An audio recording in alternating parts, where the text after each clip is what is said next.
Olá, eu sou o professor Amilcar, responsável pela disciplina de Química Geral, e hoje a gente vai falar sobre poluentes e tratamento de efluentes.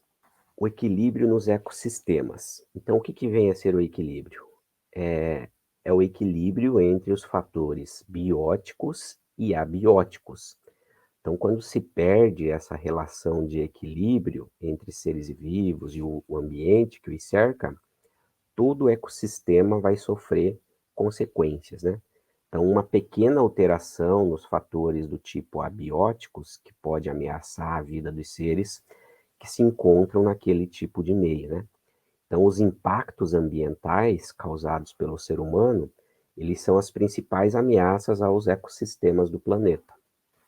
E quando o ser humano ele interfere na natureza e causa alterações do tipo biológicas, do tipo químicas ou físicas que impactam de forma negativa os ecossistemas, isso vai resultar num desequilíbrio ambiental.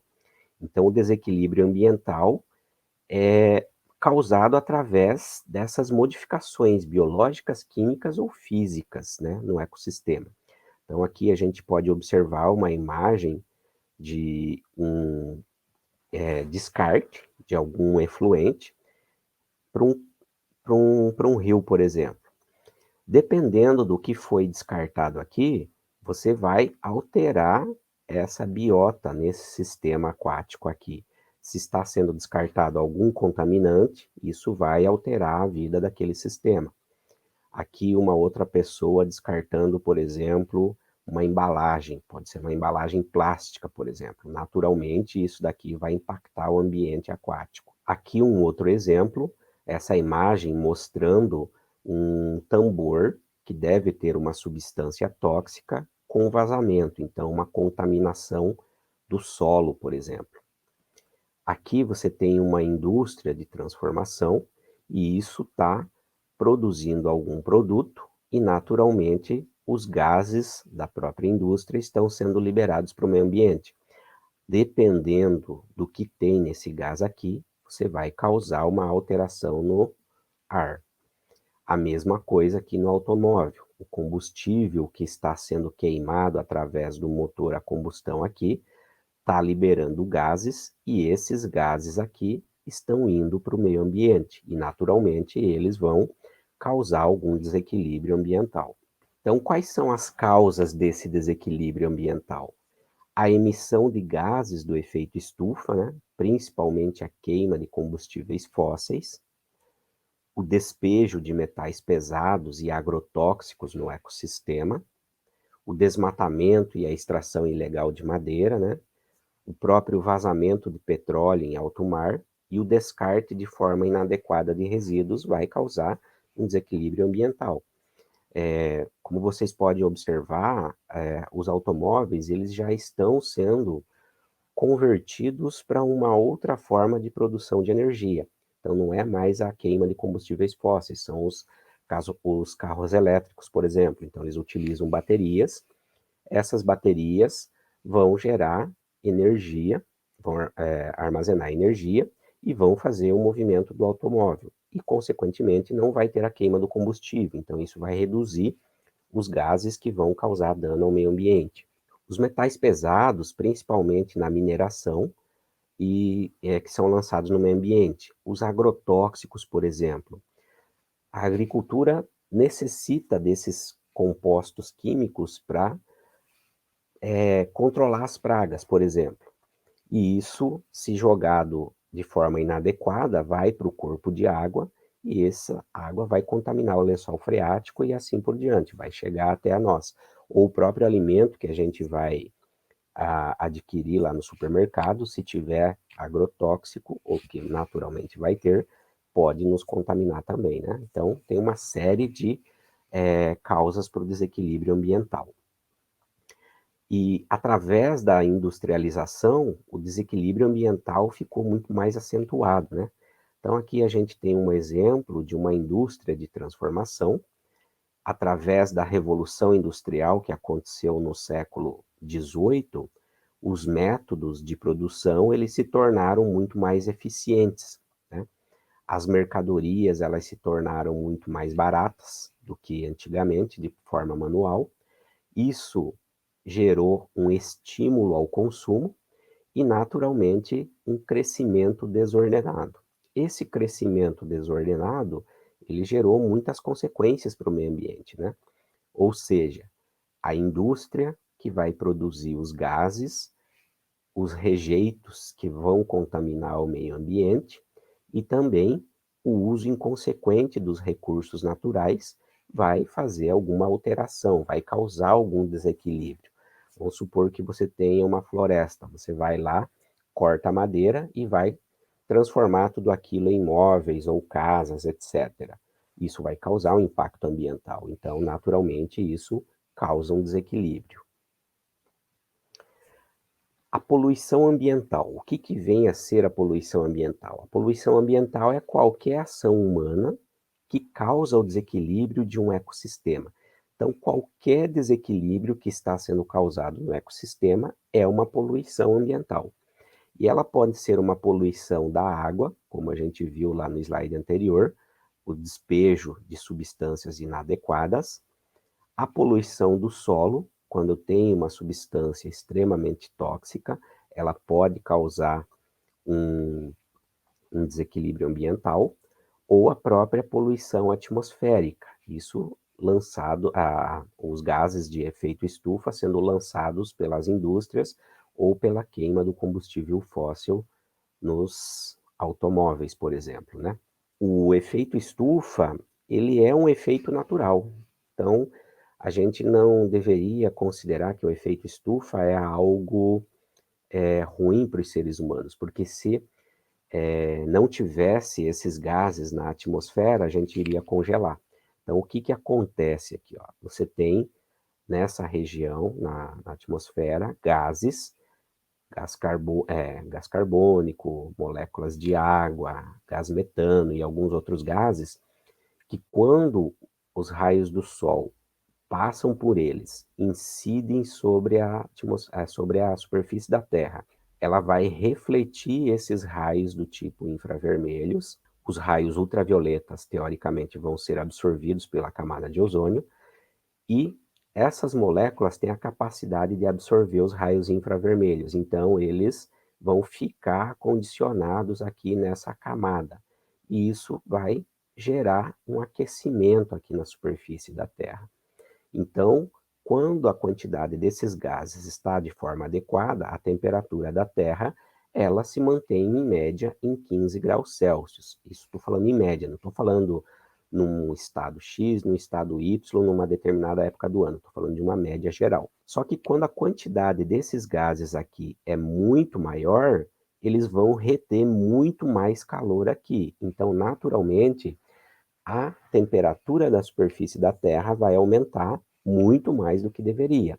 Então, o excesso desses gases é prejudicial. Mas eles são fundamentais para a existência dos seres, senão a gente ia congelar. E quais são esses gases, os chamados gases do efeito estufa? O dióxido de carbono, vapor de água, gás metano, óxido nitroso e assim por diante.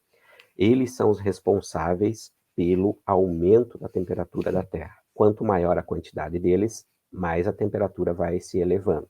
Já o gás ozônio, a molécula de O3, ele é um gás que se encontra naturalmente na atmosfera e ele vai proteger a Terra contra os raios do tipo ultravioleta. Então, o Sol vai emitir uma ampla faixa do espectro eletromagnético, desde o ultravioleta até o visível ao infravermelho.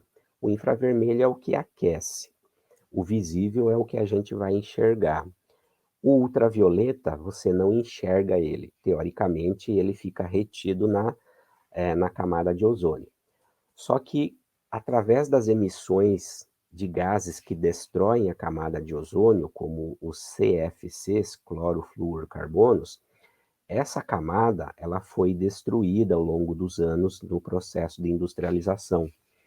Consequentemente, isso fragilizou essa superfície, ou seja, essa camada. E agora os raios ultravioletas eles estão conseguindo passar essa camada de proteção que existe na superfície da Terra. Naturalmente, o que que acontece? Esses raios, eles penetram de uma forma mais violenta na sua pele.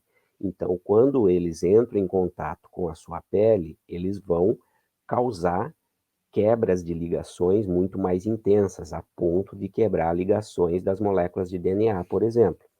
Isso vai, ao longo dos anos, causando mutações e até chegar ao câncer, por exemplo, né? Então, esses raios, eles são responsáveis por problemas na visão, o envelhecimento precoce, mutações e câncer. E você não enxerga eles. Então, por exemplo, se você está numa praia, num dia ensolarado, você vai ter incidência do raio ultravioleta e do raio infravermelho, e o visível, né? O infravermelho, você sente aquecer. Então, se você está numa alta incidência de raios solares ali, você sente aquecer, você se protege, você vai para debaixo do guarda-sol. Se você está num dia nublado, por exemplo, o raio ultravioleta, ele passa através das nuvens. Ele chega até a sua pele, mesmo quando você não tem os raios do tipo infravermelhos, que vão aquecer a sua pele. E se você não se proteger, quando você chegar ao final do dia, você vai ver que a tua pele está toda queimada também. Por quê? Os raios do tipo ultravioleta foram capazes de machucar a sua pele. Então a gente tem que se proteger. E essa degradação da camada de ozônio, ela é do tipo irreversível, ou seja, o que aconteceu com o processo de industrialização dificilmente vai recuperar a quantidade de ozônio que foi perdida. Então, hoje a gente tem muito maior incidência de raios ultravioletas na superfície da Terra do que vários anos atrás. Então, consequentemente, isso vai se refletindo ao longo dos anos, né? Além dos gases de efeito estufa causarem aquele aquecimento na superfície da Terra, eles também podem causar o aumento, a diminuição do pH das chuvas, as chamadas chuvas ácidas. Então, a chuva, ela é naturalmente ácida, com pH em torno de 5,6, né? Então, o aumento na concentração de certos poluentes atmosféricos, como, por exemplo, o dióxido de enxofre, que vai formar o trióxido de enxofre, e os óxidos de nitrogênio, esses NOx, que são liberados pelos escapamentos dos automóveis, eles vão tornar a chuva mais ácida, né? A queima dos combustíveis fósseis, ou seja, dentro, nos polos industriais, vai produzir muitos gases de efeito estufa, que além de causarem esse efeito do aumento da temperatura, quando você mistura esses gases com água, por exemplo, eles vão formar ácidos. Então, aqui vai formar o ácido carbônico, aqui vai formar o ácido sulfúrico, por exemplo, e isso vai transformar aquela chuva que tinha um pH um pouquinho mais próximo do neutro em um pH próximo do ácido. E isso vai causar a deterioração de muitos monumentos, vai acidificar o solo, ou seja, vai causar a morte de diversos organismos, dependendo da concentração desses gases na atmosfera. Então, isso que é a chuva ácida. Produz os gases de efeito estufa através da queima de combustíveis fósseis, seja na indústria de transformação, seja nos automóveis, reage com a água, forma o ácido e aí você vai ter a chuva ácida. Então, algumas soluções para combater esse tipo de problema. Tem que ter políticas ambientais bem estruturadas, com punições severas para pessoas que não cumprem essas políticas. As empresas têm que ter responsabilidade socioambiental. Na década de 80, vocês devem lembrar que existia um problema sério no litoral de São Paulo, especificamente em Cubatão, onde toda a encosta da, da Serra do Mar, ela era degradada por causa das fumaças das empresas. Tinha muita chuva ácida e a poluição era muito intensa, as pessoas tinham problemas sérios de respiração. Com o passar dos anos, essas empresas começaram a colocar filtros nas chaminés que impediam a saída desses gases altamente tóxicos e, consequentemente, isso foi melhorando. Hoje, se você passa por Cubatão, você vai ver toda aquela encosta verde, ou seja, foi recuperada. Claro que deve ter um nível ainda de poluição atmosférica, mas muito mais controlado do que era antigamente. Então, as empresas elas têm que ter uma responsabilidade socioambiental, elas não podem destruir o meio ambiente. E a educação ambiental ela tem que ser o foco desde o pré na escolinha lá das crianças. Todas as pessoas têm que ter um conhecimento mínimo do que pode ser utilizado, de que maneira que pode ser utilizado com foco ambiental, que não deve descartar lixo de forma adequada, que a recuperação daquele resíduo sólido, ela é possível, por isso existe os catadores de recicláveis, por exemplo, ou seja, não jogar lixo em qualquer lugar. Então, desde o início, as crianças devem ser ensinadas a respeito de educação ambiental, porque isso vai passar de geração para geração. E hoje a educação ambiental é muito ruim e as pessoas são mal educadas. Infelizmente, elas não não refletem esse conhecimento para o mundo que a gente que nos cerca, né. Com o advento da preocupação dos países em relação ao ambiente, surgiu uma área dentro da química chamada química ambiental. Então, a química ambiental, ela é uma ciência multidisciplinar, porque ela envolve não só as áreas básicas da química, né?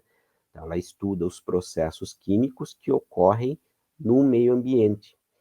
E isso afeta a biologia, a geologia, a ecologia e a engenharia sanitária, por exemplo, né? Então, esses processos, eles são afetados por fenômenos naturais ou antropológicos, causando mudanças no ambiente, né? E eles podem, em alguns casos, trazer sérios danos à população, né?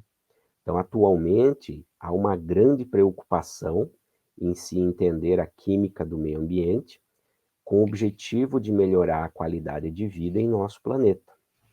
E quais são os conceitos importantes de química ambiental? Então, a gente vai caracterizar o que é meio ambiente e o que vem a ser a biosfera. Então, o meio ambiente é o conjunto de condições que afetam a existência, o desenvolvimento e o bem-estar dos seres vivos, né?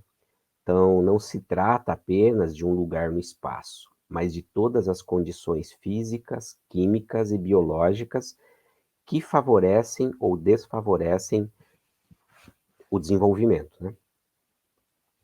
E a biosfera vem a ser o conjunto de todas as partes da Terra, onde é possível, pelo menos a algumas espécies de organismos, viver permanentemente, alimentar-se e reproduzir-se. Então, isso é a definição de biosfera. Poluição. O que vem a ser poluição e o que é poluente? Então, uma poluição é qualquer substância que possa tornar o ambiente impróprio, nocivo ou ofensivo à saúde. Então, inconveniente ao bem-estar público, danoso aos materiais, à fauna, à flora ou prejudicial à segurança, ao uso e às atividades normais da comunidade, tá? Então, não se restringe somente à ocorrência de doenças no homem, mas ao planeta como um todo, né? Então, qualquer alteração de um ambiente, seja no ar, seja na água, seja no solo, que resulte em prejuízos aos organismos vivos ou prejudiquem um uso previamente definido para ele. Então, isso vem a ser poluição, qualquer alteração, água, ar, solo. E o poluente é qualquer substância ou material causador da poluição. Então, um agente poluente é aquele que vai causar a poluição. Tá? E quais são os poluentes mais comuns? Os poluentes mais comuns são compostos por orgânicos voláteis, né? Então, os chamados VOCs, os compostos halogenados. Halogenados são aqueles compostos que têm em sua estrutura os elementos da tabela periódica lá que se encontram na família 7A, os halogênios, né? Então, você vai ter o cloro, o bromo, o flúor e assim por diante. Então, Por exemplo, vocês já devem ter ouvido falar de organoclorados. Organoclorados são extremamente tóxicos, né? Os pesticidas também são considerados poluentes comuns. Os metais pesados, que vêm através da mineração, né? Os hidrocarbonetos policíclicos do tipo aromáticos e várias espécies inorgânicas que vão fazer parte desses poluentes também, né? Quando se trata de uso de água, por exemplo, a gente tem que levar em consideração de que maneira que essa água ela é coletada, como que ela é preparada e como que ela é distribuída. E depois que ela é distribuída, como que as pessoas usam e descartam ela. Qual é esse ciclo?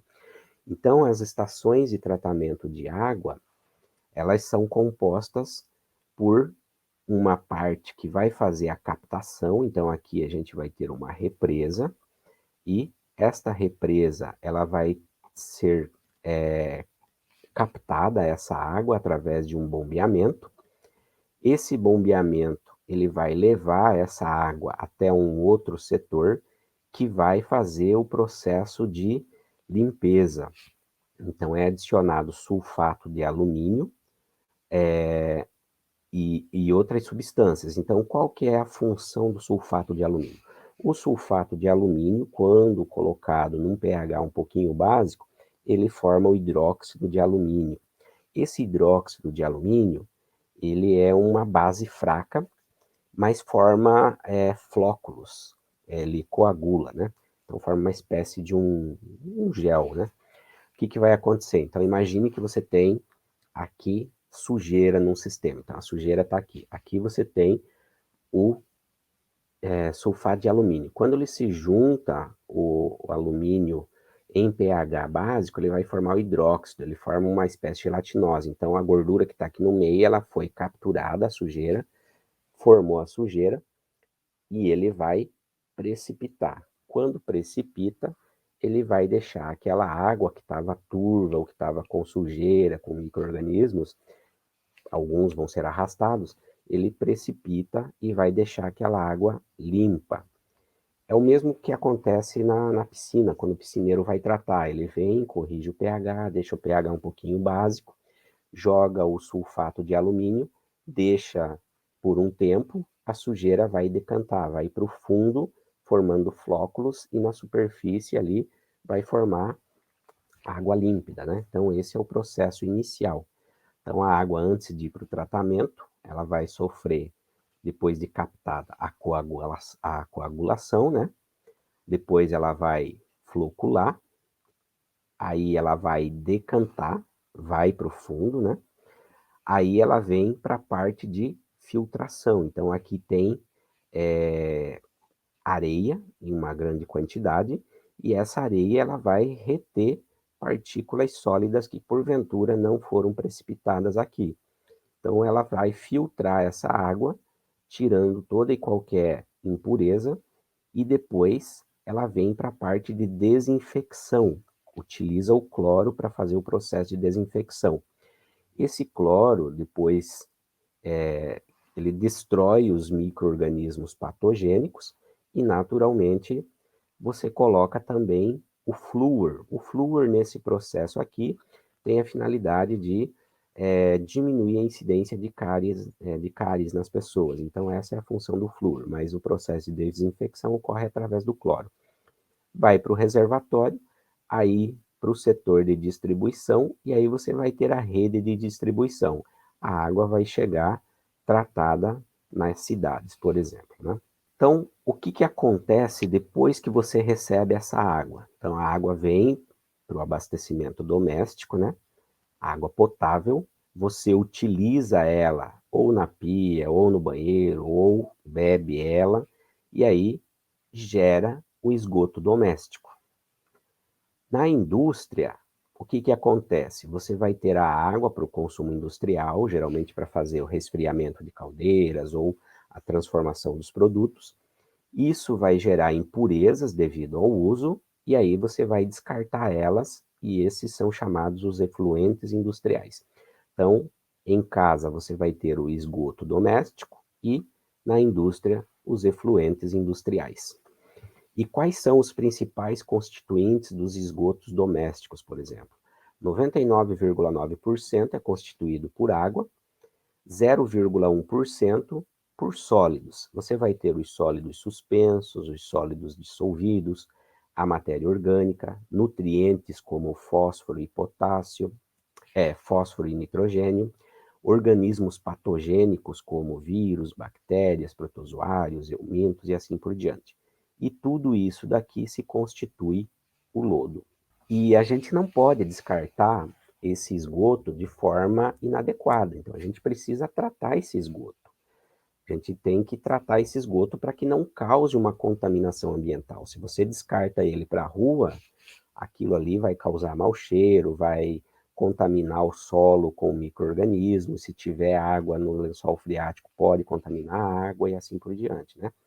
Então, o objetivo de tratar esse esgoto é para fazer a remoção da matéria orgânica, a remoção dos sólidos que estão em suspensão, né?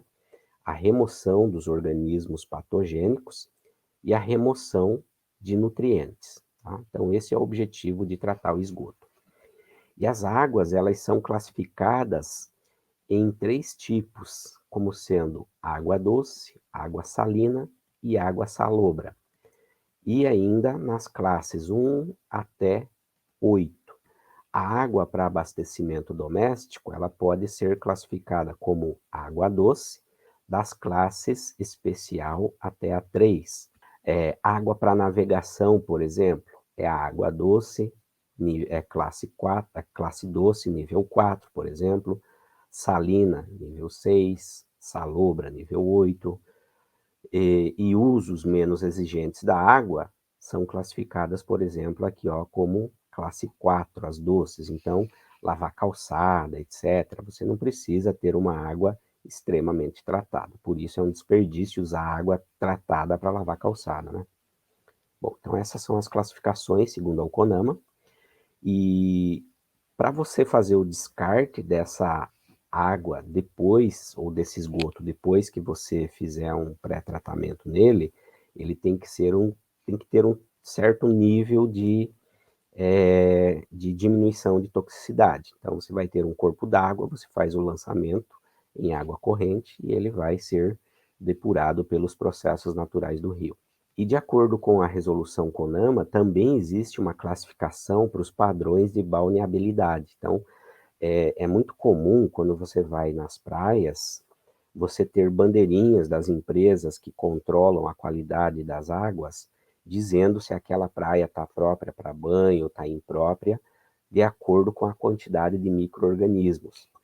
E isso também varia de acordo com o dia de coleta ou a época de coleta. Por exemplo, numa estação de verão, a água tem muito mais concentração de coliformes do que numa estação de inverno, porque você vai ter muito mais turistas no verão, vão fazer xixi na água, etc. Quando você tem muita chuva, a água do mar, por exemplo, ela pode estar muito mais contaminada com coliformes do que quando não tem estação de chuvas. Por quê? Imagine que a chuva vem lavando tudo e aquilo vai ser redirecionado para o mar, né? Então lava a cidade, traz tudo que não presta, joga para o mar ali.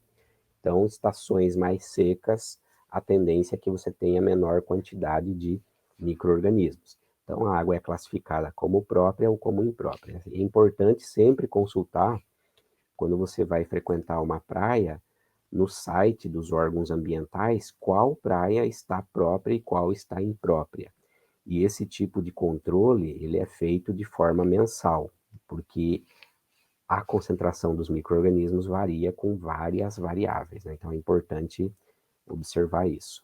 O tratamento de esgoto, ele se subdivide em no mínimo 3 níveis, né? Então você vai ter o tratamento preliminar, depois um tratamento primário, depois um tratamento secundário e por fim um tratamento terciário ou pós-tratamento. O objetivo do tratamento preliminar, ele tem a função de remover sólidos grosseiros e areia, por exemplo, né? Então aqui você vai ter uma grade que vai fazer o processo de separação desses sólidos grosseiros, uma caixa de areia que tem a finalidade de filtrar, e aí depois vai para vazão, para o medidor de vazão. E qual a finalidade de remoção desses sólidos grosseiros? É proteger as unidades subsequentes, proteger as bombas e tubulações, proteger os corpos receptores. Então, eu tenho que proteger as bombas de pedaços de substâncias que vão danificar o sistema.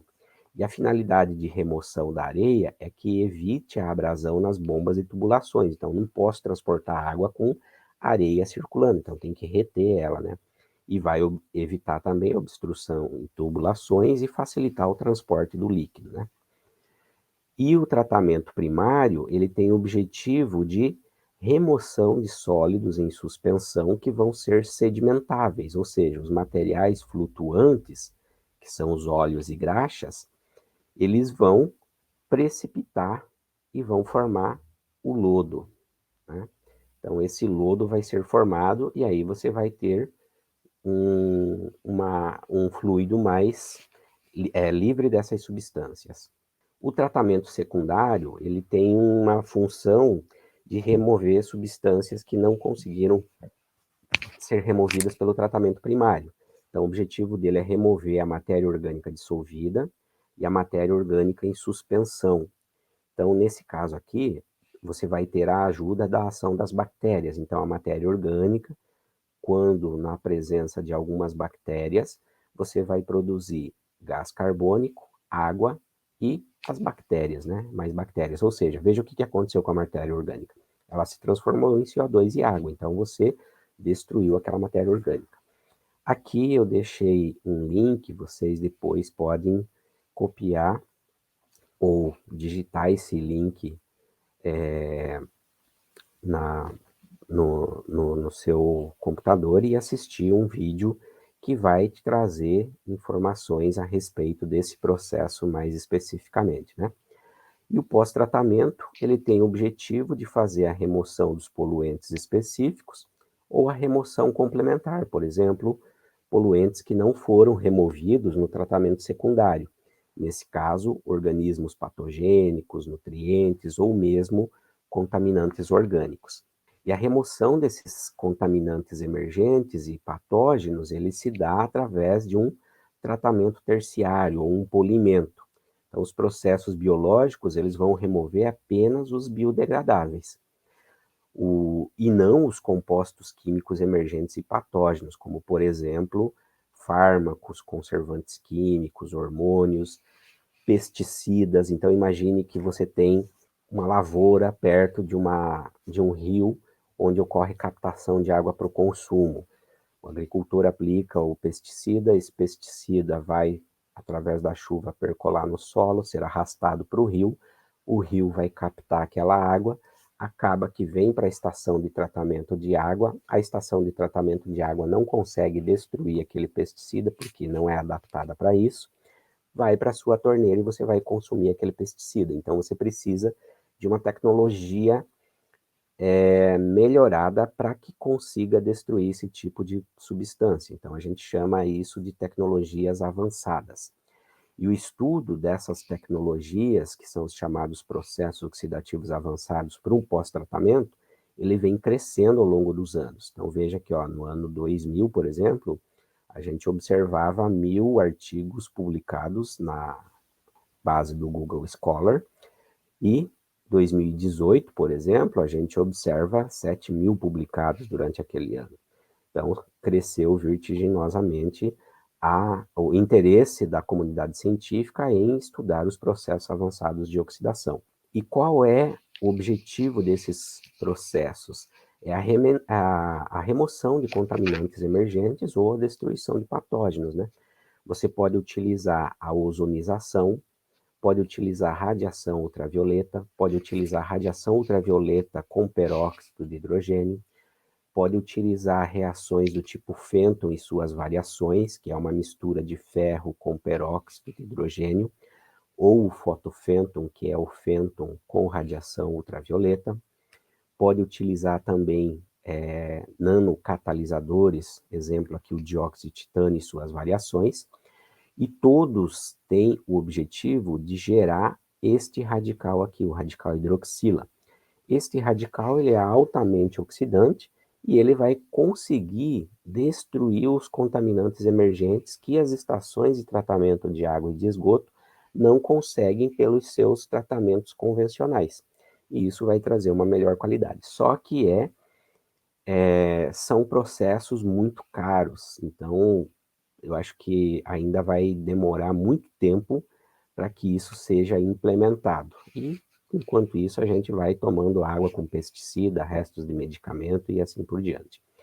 Então, o objetivo é a degradação desses compostos não biodegradáveis.